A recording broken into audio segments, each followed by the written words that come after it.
Hi friends, ఈరోజు మనం ఒంటిమిట్ట రామాలయం దర్శించుకోవడానికి వచ్చాము. ఇది 4 రోజుల కింద తీసిన వీడియో, కాకపోతే అప్లోడ్ చేసేయడానికి టైం లేక ఈరోజు అప్లోడ్ చేయడం జరుగుతుంది. ఒంటిమిట్ట రామాలయం ప్రధాన గోపురం ఇది. మొత్తం శిల్పకళా సంపద మొత్తం ఎలా ఉందో చూడండి ఒకసారి. అంత వచ్చేసారు. మనం ఇలా లోపలికి వెళ్తుంటే దేవస్తంభం ఎదురుగా కనిపిస్తుంది.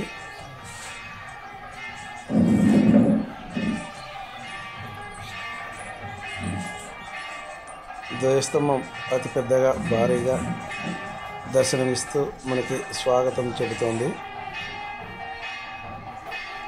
ఛానల్ని సబ్స్క్రైబ్ చేయండి ఫ్రెండ్స్. ఇంకా మరిన్ని మంచి మంచి వీడియోలతో మీ ముందుకు వస్తాను. ఇది మరొక రాజగోపురం, ఇది ఇంకొక రాజగోపురం. మొత్తం 3 వైపులా రాజగోపురాలతో ఒంటిమిట్ట రామాలయం నిర్మితం చెందింది. ఇది 1356వ సంవత్సరంలో చెక్కిన శిలాశాసనాలు. రాజగోపురం లోపల పక్క మనకు ఈ శిలాశాసనాలు దర్శనమిస్తాయి.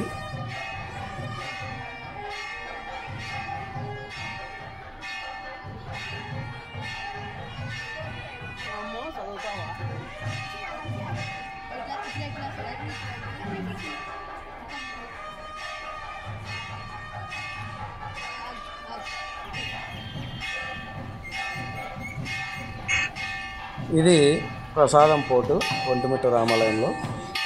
ఇది మండపం, స్వామివారి గర్భగుడి ముందర ఉన్న మండపం. ఈ మండపంలో పూజలు జరుగుతుంటే లోపల స్వామివారిని దర్శనానికి రెడీ చేస్తున్నారు.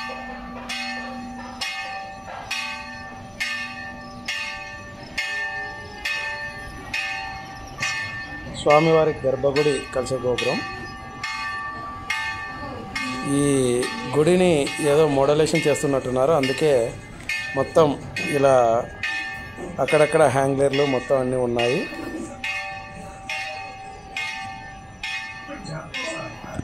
స్వామివారి మరొక రాజగోపురం సైడు ఉపాలయాలు చాలా ఉన్నాయి. గుడి లోపల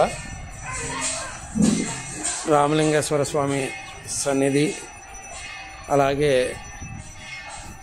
ఆంజనేయ స్వామి గుడి లాంటి ఆలయాలు చాలా ఉన్నాయి.